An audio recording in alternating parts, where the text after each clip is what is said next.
Golfers, here's a great drill that you can explore if you struggle with a flip through impact. What is a flip?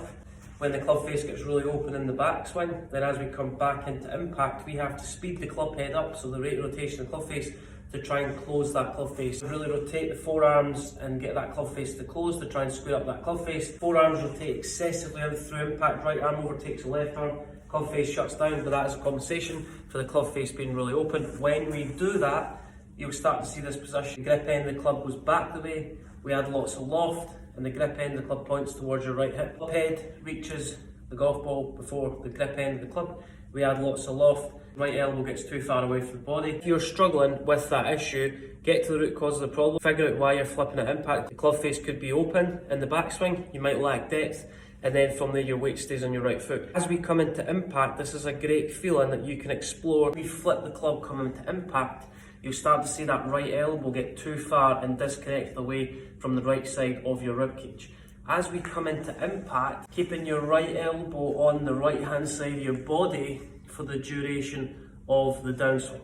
If we flip the club coming through impact, right arm straightens, right elbow gets too far behind your right hip, and you can see that gap starting to emerge. So as we get into impact, keep your right elbow on the right side of your ribcage a little bit longer. So I'm trying to feed my right elbow closer to my left elbow. Feel like as my right elbow stays more connected to my body, that's going to allow the grip end of the club to work up and left. It's going to help me abbreviate the fall through and also prevent the forearms rotating. Keep the right elbow connected to the right hand side of your body a little bit longer, so it's almost like you're feeding your right elbow towards the middle of your stomach.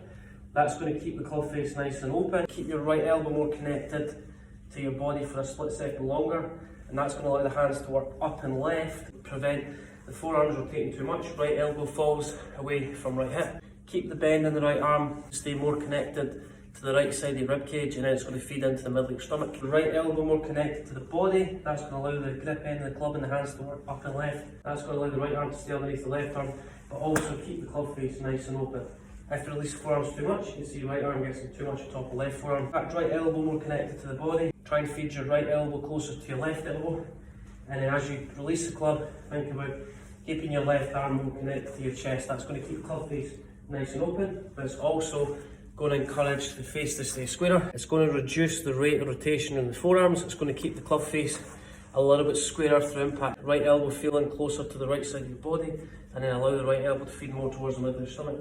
And that is going to allow the club face to stay nice and open. It's going to prevent the forearms rotating too much, so it's going to reduce the minute forearm rotation. If you start rotating the chest a little bit more functionally towards the target, that's going to prevent any excessive rotation. Forearms, the arms and body to work together instead of independently. Swing to top, right elbow more connected to the right hand side of your body. Then as we release the club, think left shoulder out the way, and then keep the hands in the middle of your chest as you release the club. Left arm higher than right arm, that's going to allow the club face to stay a little bit more open and also control the flight of the shot that you're trying to create. To prevent the club face closing excessively on the way through, and also try and encourage a little bit more loft in the club.